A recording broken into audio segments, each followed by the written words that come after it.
নমস্কার বন্ধুরা, রুনাস কিচেনে তোমাদের সবাইকে স্বাগত। আজ আমি তোমাদের সাথে শেয়ার করব বালুশাই। ক্রিস্পি বাইরে, ভিতরে সফট, এই হলো পারফেক্ট বালুশাই। ঘিয়ে ভাজা আর চিনির রসে ডুবোনো এই ক্লাসিক মিষ্টি সবার ফেভারিট। চলো তাহলে শুরু করি। কিভাবে কত সহজে মিষ্টির দোকানের মতো ঘরে তৈরি করা যায় মিষ্টি বালুশাই। প্রথমে একটা পাত্রে ময়দা নিলাম, তার মধ্যে 1/4 চামচ বেকিং সোডা মিশিয়ে নিলাম ভালো করে।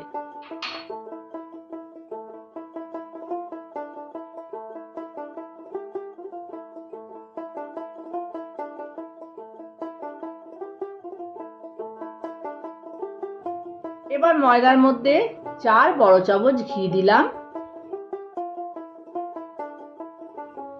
এরপর ময়দাটাকে ভালো করে ঘিয়ের সাথে মিশিয়ে নিলাম ঝুরঝুরে করে।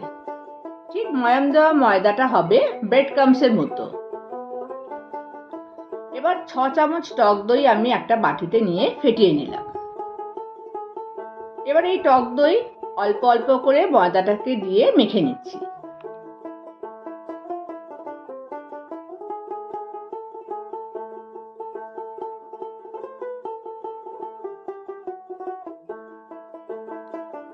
টক দই দিয়ে ময়দাটা মাখা হয়ে গেল নরম করে, জলের আর দরকার লাগেনি।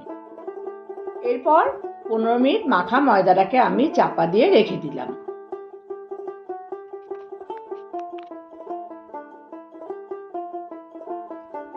এবার ময়দা থেকে আমি 14টা লেচি সমান ভাগে ভাগ করে নিয়েছি। এবার কেউ যদি সাইজে একটু বড় বা ছোট করতে চাও তাহলে নিজেদের মতো ছোট বড় মাপে লেচি করে নিতে পারো।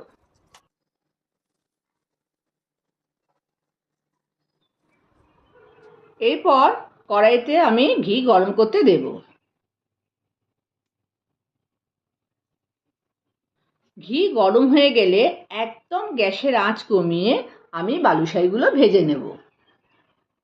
ময়দার লেচিটা একটু ফ্ল্যাট করে মাঝখানটা বুড়ো আঙুল দিয়ে একটু গর্ত করে দিচ্ছি, কিন্তু একদম কম আছে।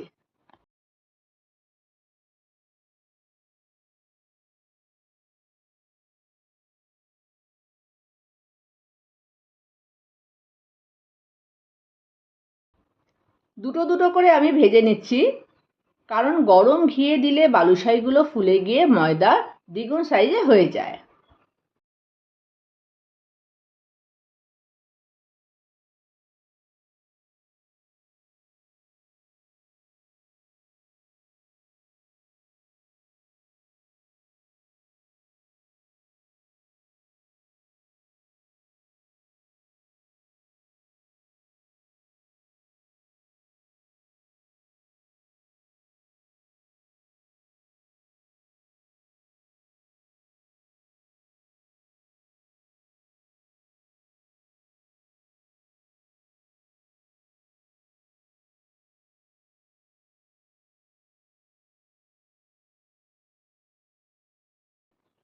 এরপর সবকটা ভাজা হয়ে গেলে আমি ঠান্ডা করতে দেব।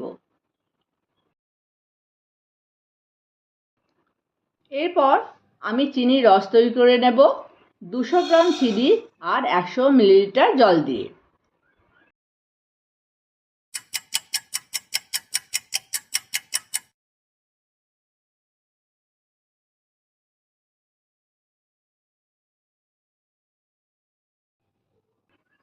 তারপর রসের মধ্যে বালুশাইগুলো দিয়ে মিনিমাম 2 ঘন্টা ভিজিয়ে রাখতে হবে।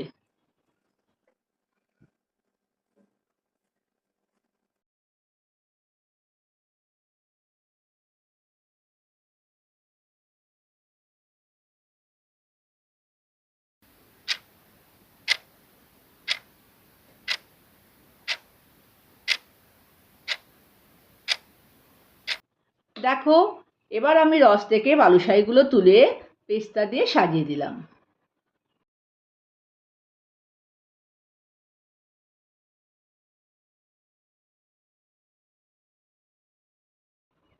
দেখো কত সহজেই তৈরি হয়ে গেল দোকানের মতো বালুশাই। তোমরাও আমার মতো করে ট্রাই করো আর যদি আমার এই রেসিপিটা তোমাদের ভালো লাগে তাহলে লাইক, শেয়ার আর সাবস্ক্রাইব করে দিও।